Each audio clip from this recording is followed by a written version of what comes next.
when they stop asking how you really are. I've been through that enough times to know exactly what it looks and feels like. But you never did that. You never once made me feel like I was too much. And I don't know if you know how rare that is. I don't know if you understand what it means to someone like me. Someone who spent years shrinking themselves down, making themselves quieter, smaller, less, just to make other people more comfortable. You looked at all of me, and you didn't flinch. You didn't look away. And that broke something open in me that I had kept locked for a very, very long time. I've never told anyone. There were nights, and I mean this, there were nights when I sat in the dark and I felt completely invisible. Like the whole world was moving and laughing and living, and I was just somewhere on the edge of it, watching, untouched, unnoticed. And on those nights, the only thing that made me feel real, the only thing that reminded me that I existed, and that maybe I mattered, was knowing that somewhere out there you were thinking about me too. Even a little, even just for a moment. That thought was enough to get me through. Do you know what that does to a person? Do you know what it means to feel like someone is your quiet anchor in the middle of all the chaos? Because that's what you became to me, without even trying, without even knowing. You became the reason I kept showing up. And I kept telling myself, don't say it. Don't make it real. Keep it safe inside where no one can touch it. Because what if I say it and everything changes? What if I say it and I lose the one good thing I was holding on to? So I stayed quiet. I smiled when I should have spoken. I laughed when I should have reached out. And every single time I stopped myself from telling you the truth. A small piece of me regretted it immediately. But something happened today. Something shifted. And I realized that staying quiet is its own kind of loss. That swallowing your feelings over and over again doesn't protect you. It just slowly empties you. And I am tired of feeling empty when the one person who fills me up is right here on the other side of these words, reading this right now. So I'm saying it. I'm finally saying it. Totally good in you. You matter to me in ways I don't fully have language for. You matter to me the way music matters. Not because it's useful, not because it solves anything, but because without it, the world feels flat and colorless and too quiet. That's you. You are the sound that makes everything else make sense. And I have been living in that truth quietly for so long, and I am done being quiet about it. I want to tell you about a moment I think about all the time. It wasn't a big moment. Nobody would write a movie about it. But I carry it with me every single day. It was a small thing you did. A small, gentle, completely ordinary thing. And you probably don't even remember it. But I do. I remember every detail. I remember the way it felt in my chest when it happened. Like something warm spreading slowly from the inside out. I remember thinking, this is what kindness actually looks like. Not the performance of it. Not the version people do when others are watching. Real kindness. The kind that costs nothing and means everything. I think about the version of me that existed before I really understood what you meant to me. That version of me was so much more guarded, so much more careful. I had built walls, tall, solid, very well designed walls, and I was proud of them in a sad kind of way. I thought they were protecting me. I thought keeping people at a certain distance was strength. But the truth is they were just loneliness with good architecture. And somehow, without ever forcing anything, without ever demanding entry, you found a door in those walls that I didn't even know was there. And you walked through it so gently that I didn't even realize it had happened until I looked around one day and thought, oh, she's already inside. She's already here. And now, I don't want the walls back. I don't want the distance. I don't want the careful, protected version of myself that never let anyone close enough to actually matter. Because you showed me what it feels like when someone actually matters. You showed me what it feels like to want to be known, really known. Not the version I perform for the world, but the real one, the messy one. The one who gets scared and doubts himself and lies awake at 3 in the morning wondering if he's enough. Duh. I want you to know that I see you. I want you to know that in a world full of noise and speed and people who are always somewhere else in their minds, I am here. I am completely, entirely, fully here with you. Not halfway, not with one eye on the door, here, and I know that might not sound like much. I know presence is supposed to be the bare minimum. But we both know how rare it actually is. We both know how many people are physically in the room but emotionally 1,000 miles away. I am not that. I don't want to be that. Not with you. Never with you. Don't. There's something about the way you carry yourself that I find so quietly beautiful. It's not anything you do on purpose. It's not anything you perform. It's just you, the way you exist, the way you move through things, the way you handle the hard stuff without making it a show. I watch that and I think she doesn't even know how extraordinary she is. She genuinely doesn't know. And I want to spend as much time as it takes to make sure you do. I want to be the voice that tells you again and again until it finally lands somewhere permanent inside you. You are remarkable, exactly as you are. Not the improved version, not the future version, not the version that's finally figured everything out. Right now, today, as you are, Del I've been thinking about time lately. About how much of it we waste being afraid, being cautious, being sensible. And I understand why we do it. I really do. Because vulnerability is terrifying and hope is a risk. And caring about someone deeply opens you up to being hurt in ways that smaller feelings never could. But I also think about everything that gets left unsaid. Everything that gets left undone. All the moments that pass while we're busy protecting ourselves from them. And I don't want that anymore. I don't want to look back someday and realize I had something real in my hands and I was so busy being careful that I let it slip right through my fingers. Dog, you are not something I want to let slip through my fingers. I'm not sure what I'm asking for. I'm not sure I even have the right to ask for anything. But I know that I needed you to hear this. I needed you to know that you are not just a face in a crowd to me. You are not just someone I scroll past without thinking. You are someone who has quietly, gently, permanently changed the way I see things, the way I feel things, the way I want to show up in this world. And maybe that's everything. Maybe that's the whole confession right there, that you changed me, that being aware of you, being in the same universe as you, knowing that you exist and that you care, that did something to me that I can't undo and honestly don't want to. You made me want to be softer, more honest, more willing to say the scary true things instead of the safe, comfortable half-truths. You made me want to reach through all the distance and all the noise and all the things that keep people separate and just touch something real. This is me reaching. Right now, in this moment, with all of this, this is me reaching across everything and hoping that some part of it reaches you back. Hoping that somewhere in these words you feel what I've been trying to say all along. That you are seen, that you are valued, that somewhere in this world there is someone who thinks about you with so much warmth and so much tenderness, that it is almost overwhelming. Someone who would choose you quietly and completely. Again and again without needing it to be dramatic or perfect or any particular thing. Don't know. I don't know what happens next. I genuinely don't. But I know that right now, in this moment, I am more honest than I have been in a very long time. And that feels like something, that feels like the beginning of something I don't quite have a name for yet. And maybe that's okay. Maybe not everything needs a name right away. Maybe some things are allowed to just exist in the feeling of them. Soft and unnamed and real, before the world rushes in and tries to define them.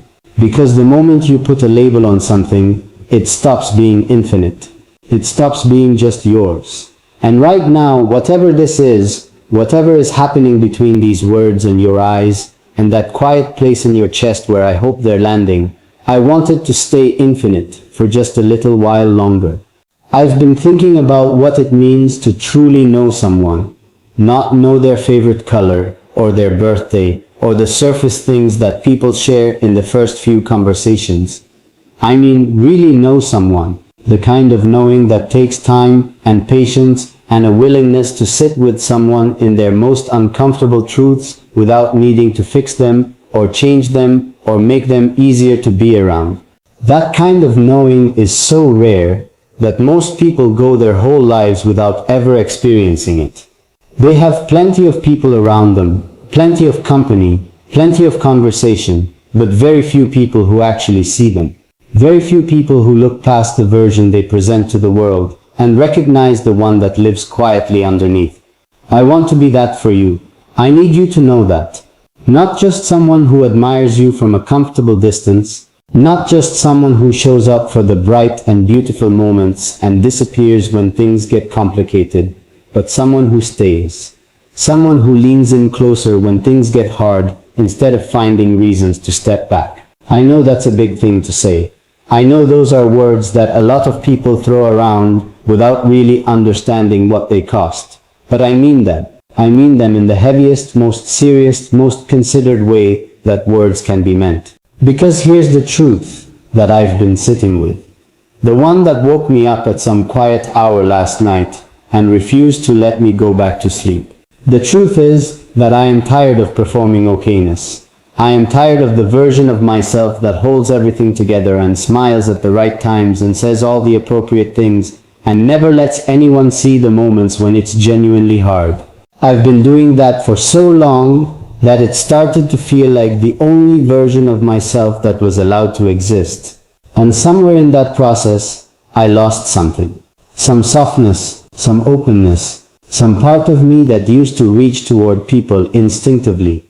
Before the world taught me that reaching is risky and that the higher you reach, the harder you fall. Though, when I think about you, and I mean really think about you, not the quick passing thought, but the long, quiet kind that settles in and stays. Something in me reaches again, instinctively, without strategy or caution or calculation. Just this pure, uncomplicated, reaching toward something that feels like warmth, toward someone who feels like safety. And I haven't felt that in such a long time, that the first few times it happened, I almost didn't recognize it. I almost talked myself out of it. I told myself, you're imagining things. You're projecting. You're building something out of nothing. Because you're lonely and your heart is opportunistic and it will attach meaning to anything that glimmers. But it wasn't nothing. I know the difference now between what I invent and what I genuinely feel. And this what I feel when I think of you, this is not invented. This is not a story I'm telling myself to get through a difficult season. This is something that has roots. Something that has been quietly growing in the dark, underground, out of sight, finding its way toward whatever light it could reach. And now it's broken the surface, and I can see it clearly, and it is real, and it is green, and it is alive, too. I want to tell you something about the night I almost didn't come back. I don't talk about this. I've never talked about this. Not in this way, not to anyone. But you deserve the real version of me, not the edited one. So here it is. There was a night, I don't need to tell you which one. It lives in me, and that's enough. When everything felt completely impossible. Not dramatically impossible. Not in a way that would make a good story. Just quietly, exhaustingly, entirely impossible. Like I had been carrying something so heavy for so long that my arms simply gave out. And I sat there in that room, and I thought about all the reasons I had been giving myself for so long to keep going, and one by one I examined them, and one by one they felt hollow and insufficient, and like they belonged to some other version of me who still had the energy to believe in them. And then something happened. Something small, something that probably looked completely insignificant from the outside. But you reached out. Maybe you didn't even know why. Maybe it was just an impulse. Just one of those moments where you think of someone and act on it without overthinking it. But you did, and in the middle of that impossible night, Something arrived that reminded me I existed to someone. That somewhere, in the quiet of their own life, someone had thought of me. Not the version of me that performs and produces and shows up and delivers. Just me, the person, the human being sitting alone in a dark room wondering if any of it mattered. You reminded me that it did. You will probably never fully understand what that moment meant. I'm not sure I can explain it in a way that captures the weight of it.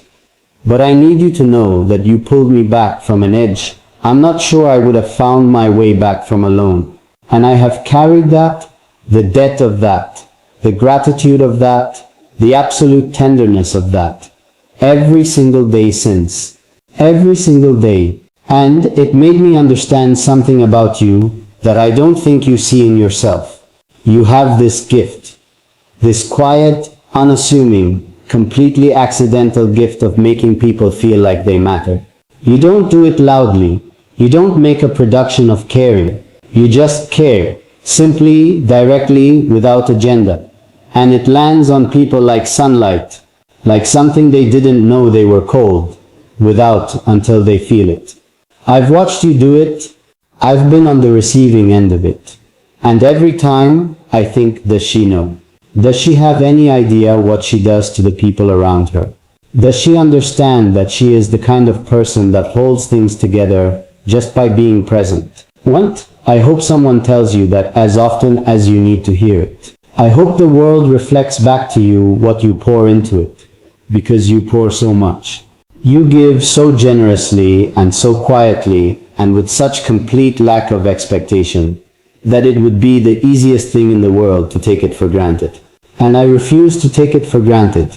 I refuse to be someone who receives all of that warmth and never turns around and says, I see what you're doing. I see how much it costs. And it matters. You matter. There are things I want to do with you someday, ordinary things. The kind of things that don't make it into romantic movies because they're too quiet and too simple to translate into scenes. I want to sit with you somewhere comfortable and talk about nothing in particular and feel absolutely no pressure to be interesting or impressive. I want to share a silence with you that doesn't feel awkward. The kind of silence that's actually full, that's actually a conversation in itself, where two people just exist together and that's enough. I want to watch you laugh at something genuinely funny, and I want to see the way your whole face changes when something surprises you with joy. I want to be in the room for the small versions of you, the uncurated versions, the Tuesday morning versions, not just the highlight reel, because that's where the real person lives, not in the moments we carefully construct and present to the world, in the in-between moments, in the half-awake moments, in the moments when you forget to be anything other than exactly who you are. I want all of those. I want access to all of those. And I know that's a lot to want. I know that asking to know someone that deeply is asking for something precious, and I don't take lightly what I'm asking for, Bill. But I think you're worth asking for it. I think you're worth the risk of asking, because I think fear is sitting in the room with both of us right now. And I think it's important to name it. I am afraid. I want you to know that, not because I think confessing fear is particularly attractive, but because I think you deserve honesty more than you deserve a performance of fearlessness.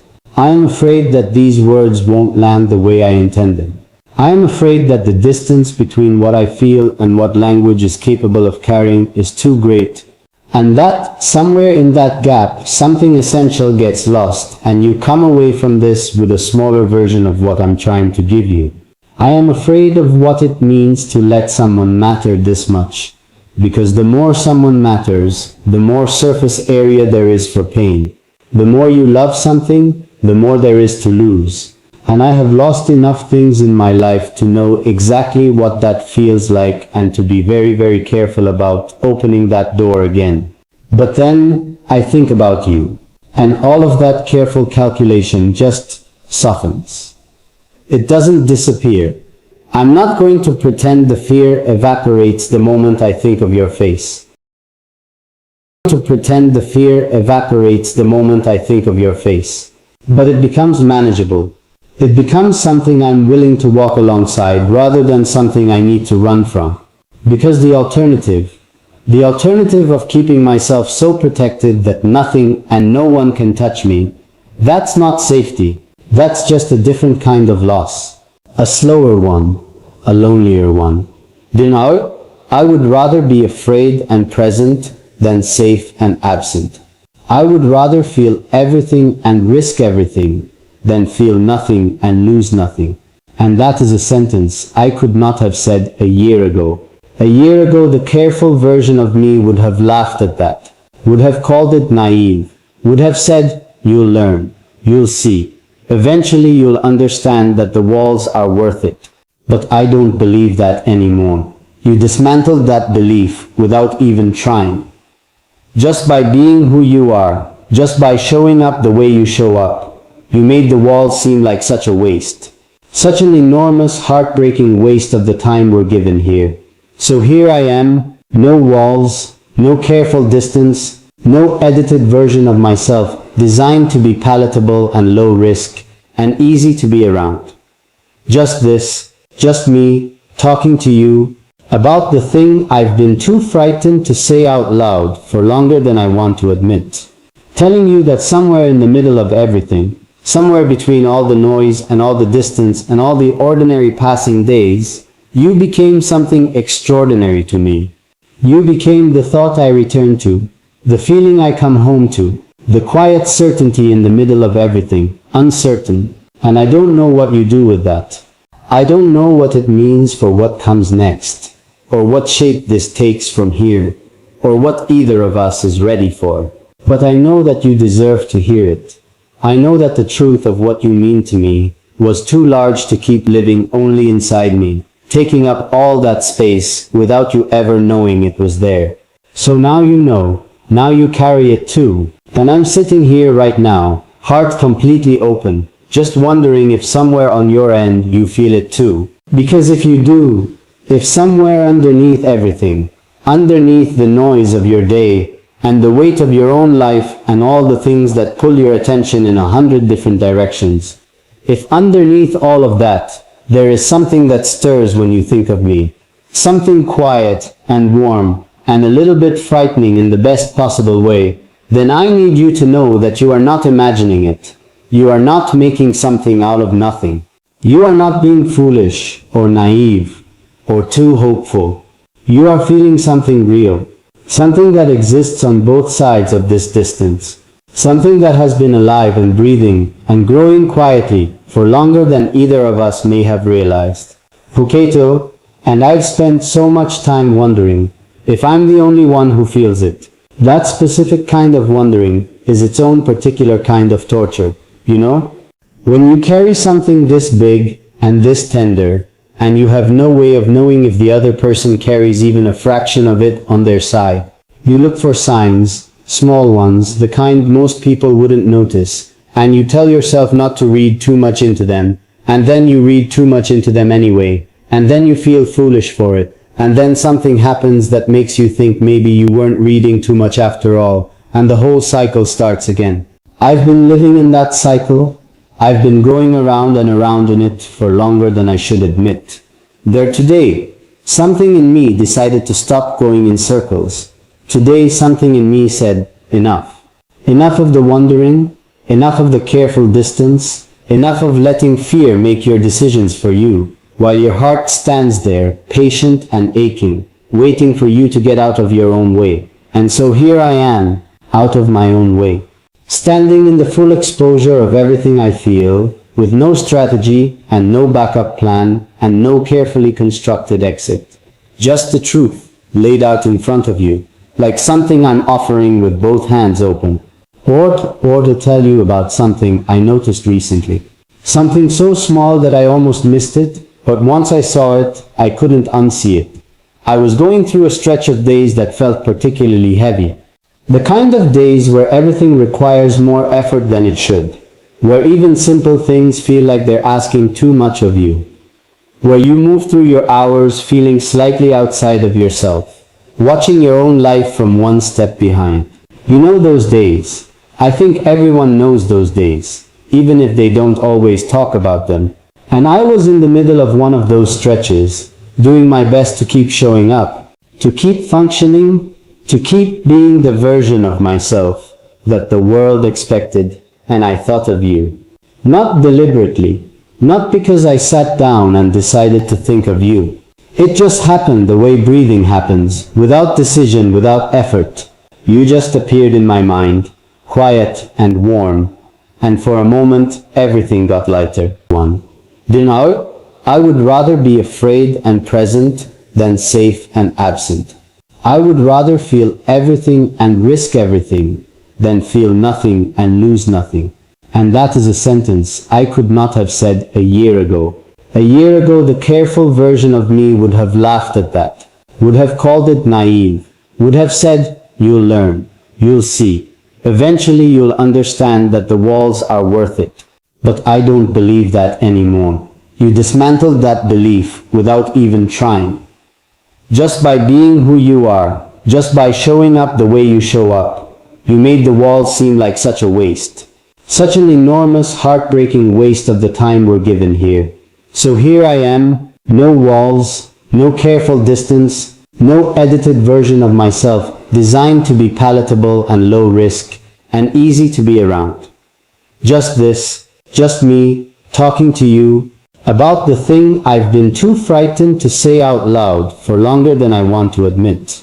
Telling you that somewhere in the middle of everything, somewhere between all the noise and all the distance and all the ordinary passing days, you became something extraordinary to me. You became the thought I return to, the feeling I come home to, the quiet certainty in the middle of everything, uncertain, and I don't know what you do with that. I don't know what it means for what comes next, or what shape this takes from here, or what either of us is ready for. But I know that you deserve to hear it. I know that the truth of what you mean to me was too large to keep living only inside me, taking up all that space without you ever knowing it was there. So now you know, now you carry it too, and I'm sitting here right now, heart completely open, just wondering if somewhere on your end you feel it too. Because if you do, if somewhere underneath everything, underneath the noise of your day, and the weight of your own life and all the things that pull your attention in 100 different directions, if underneath all of that, there is something that stirs when you think of me, something quiet and warm and a little bit frightening in the best possible way, then I need you to know that you are not imagining it. You are not making something out of nothing. You are not being foolish or naive or too hopeful.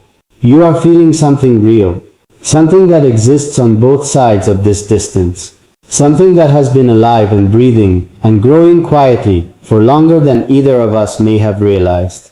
Puketo, and I've spent so much time wondering if I'm the only one who feels it. That specific kind of wondering is its own particular kind of torture, you know? When you carry something this big and this tender, and you have no way of knowing if the other person carries even a fraction of it on their side, you look for signs, small ones, the kind most people wouldn't notice, and you tell yourself not to read too much into them, and then you read too much into them anyway, and then you feel foolish for it, and then something happens that makes you think maybe you weren't reading too much after all, and the whole cycle starts again. I've been living in that cycle. I've been going around and around in it for longer than I should admit. There today, something in me decided to stop going in circles. Today, something in me said, enough. Enough of the wondering, enough of the careful distance, enough of letting fear make your decisions for you, while your heart stands there, patient and aching, waiting for you to get out of your own way. And so here I am, out of my own way, standing in the full exposure of everything I feel, with no strategy and no backup plan and no carefully constructed exit. Just the truth laid out in front of you, like something I'm offering with both hands open. Or to tell you about something I noticed recently. Something so small that I almost missed it, but once I saw it, I couldn't unsee it. I was going through a stretch of days that felt particularly heavy. The kind of days where everything requires more effort than it should, where even simple things feel like they're asking too much of you. where you move through your hours feeling slightly outside of yourself, watching your own life from one step behind. You know those days. I think everyone knows those days, even if they don't always talk about them. And I was in the middle of one of those stretches, doing my best to keep showing up, to keep functioning, to keep being the version of myself that the world expected, and I thought of you. Not deliberately, not because I sat down and decided to think of you. It just happened the way breathing happens, without decision, without effort. You just appeared in my mind, quiet and warm, and for a moment everything got lighter. That's when I understood something I hadn't fully understood before, that you had become a kind of home to me. Not a place, I don't mean it that way. I mean the feeling. The specific feeling of home, which is not really about location at all, is it? It's about where your nervous system finally stops bracing, where the part of you that is always slightly on guard finally exhales, where you can exist at your actual size, not bigger for performance, not smaller for comfort, just your actual, real, true size. That's what thinking of you does to me.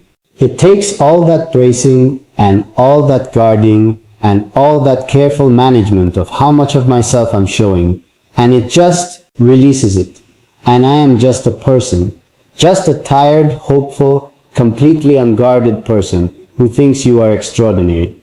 Boy, I want to ask you something, and I want you to really sit with it before you answer, even if the answer only ever exists inside you, even if you never say it out loud to anyone. I want you to think about the moments in your life when you have felt most yourself. Not most impressive, not most put together, not most admired, most yourself. Those quiet, specific, unrepeatable moments where something inside you goes still and you think, yes, this is who I actually am. I want you to think about those moments, and I want you to think about what they have in common. What is present in those moments that isn't present in the others? What does the air feel like in those moments? What does your body feel like? What does your heart feel like? What does? I ask because I think about my own version of those moments constantly lately, and I keep noticing that they almost always have something in common. They almost always involve a quality of warmth, a quality of being received rather than evaluated, a quality of mattering to someone for no particular reason other than that I exist and that I'm there. And when I trace that feeling back to its source, when I follow it all the way down to where it lives, I find you there every single time. You are at the bottom of every moment of genuine peace I have had recently. Every moment where I felt real and grounded and okay, you are there, up, thump. I don't know if you understand the kind of responsibility that is, the kind of beautiful, terrifying responsibility of being someone's peace. I think about it from your side, and I feel a little bit of awe, honestly, because you didn't ask for it. You didn't apply for the position. You didn't wake up one day and decide to become something essential to someone. You just were yourself, completely and naturally. And somehow that was exactly the thing that someone else needed more than they could have known to ask for. That is not a small thing. That is not a coincidence. I think that kind of thing, that kind of precise, inexplicable rightness is one of the rarest things that exists in this world. And I think when it happens, you are supposed to pay attention. You are supposed to treat it with the reverence it deserves. So I'm paying attention. I am paying more attention than I have paid to anything in a very long time. I am noticing everything, not in an obsessive way, not in a way that feels desperate or consuming, but in the way you notice something precious. In the way you are careful with something you know is rare. Because I know this is rare. I know that what I feel when I think of you does not come along all the time. I know that most people spend most of their lives looking for even a fraction of this and not finding it. And I found it. I found it in you, in the most unlikely and unplanned and perfectly accidental way. And I am not about to be careless with it. I think about the version of me that exists in your eyes, and I wonder if you see what I hope you see. I wonder if when you look at me, really look, not the surface but underneath, you see someone worth the risk, someone worth the vulnerability of letting in. Because I know I am asking something of you even in saying all of this. I know that being on the receiving end of this kind of honesty creates its own kind of pressure, its own kind of weight. And I never want to be a weight to you. I never want to be one more heavy thing you have to carry. I want to be the opposite of that. I want to be something that makes the carrying easier. Something that makes the weight of everything else feel a little more distributed, a little more shared, a little more bearable. That's what I want to be for you. Not a complication, not a question mark that adds to the already enormous pile of question marks that life presents. I want to be an answer, or at least the beginning of one. The kind of beginning that doesn't solve everything but makes you feel like everything is solvable. Like the road is long, but you are not walking it alone. Like whatever is ahead, the beautiful parts and the hard parts and all the unpredictable parts in between, there is someone next to you who chose to be there. Not by accident, not by obligation, not because it was convenient, by choice. By clear, deliberate, eyes-open choice. Toyu, I choose you, in whatever way I am allowed to, in whatever form this takes, in whatever distance it has to travel across. I choose to think of you, to speak honestly to you, to treat you like you are the rare and remarkable thing that you are. I choose that. Every single day, quietly and completely, I choose that. Toyu, and I know, I really do know, that feelings alone don't build anything. That words, even the most honest ones, even the most carefully meant ones, are just the beginning of something. They're the foundation, not the structure. And I'm not under any illusion that this conversation, these words, this moment of honesty, is the whole story. It's not. It's maybe the first real page of it. The page where someone finally stops pretending and starts telling the truth, and the whole story becomes possible because of it. But I believe in the foundation. I believe in starting with something true. I believe that the most solid things get built on the most honest beginnings. And I want what we build, whatever it is in whatever form it takes, to be solid, to be real, to be something that can hold weight because it was never constructed on anything false. By host before, I've built things on performances and half-truths and the version of myself I thought people wanted, and I've watched those things collapse under their own inauthenticity. And I've stood in the rubble feeling more alone than I did before I started. I am not doing that again, not with you, especially not with you. You deserve the real materials. You deserve something built to last. They will tell you something true, something so simple it almost feels embarrassing to say out loud. But simple truths are the ones that matter most, and I am done being embarrassed by what's real. The simple truth is this: I am happier when I think of you. Not performed happier, not strategically happier, just genuinely, quietly, in my actual body and my actual heart.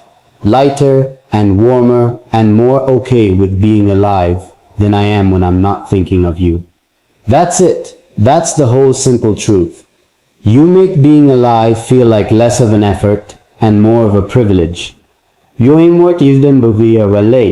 last time a person, just the thought of a person, could shift the entire quality of a day.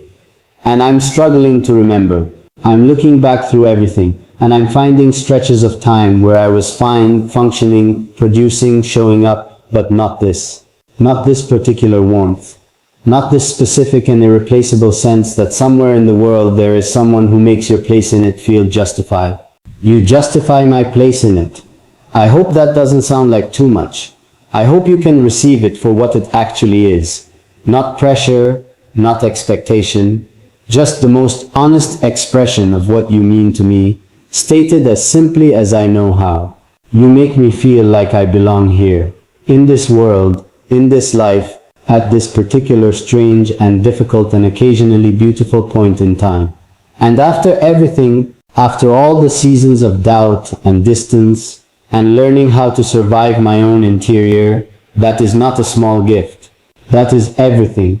Oh, I keep wondering what you're thinking right now. As these words reach you, wherever you are, whatever you're doing, whatever kind of day you're in the middle of, I keep wondering what's happening on your side of all of this. Whether something is opening or something is closing. Whether you're leaning in or pulling back. Whether somewhere in all of this you're recognizing something you felt too. Or whether I am standing here alone in this feeling. Which is okay. It would hurt, but it would be okay. Because at least I said it. At least I stopped carrying it alone. But something tells me you're not untouched by this. Something quiet and certain at the very center of me says, she feels it too. She has always felt it too. And she is sitting somewhere right now with her heart doing something complicated and beautiful and a little bit frightening, and she doesn't quite know what to do with it yet, and that's okay. She doesn't have to know yet. Neither of us has to have the answer right now. We just have to stay here, in the truth of it, in the warmth of it, in the terrifying, wonderful, completely unprecedented feeling of two people finally, after all this time, after all this careful distance, after all this quiet longing, finally telling the truth to each other. And maybe that's the most intimate thing two people can ever do. Not the grand gestures, not the dramatic declarations in front of crowds, not the perfectly timed moments that look beautiful from the outside. Just this, just two people, in the quiet, in the real, choosing honesty over safety. Choosing to say the true thing, even when the true thing is terrifying. Choosing to reach across all the distance, and all the uncertainty, and all the very good reasons to stay silent and speak anyway. Just speak, just let it be real. On Paul, I've been thinking about courage lately, about what it actually looks like in ordinary life, stripped of all the heroic framing we usually put around it.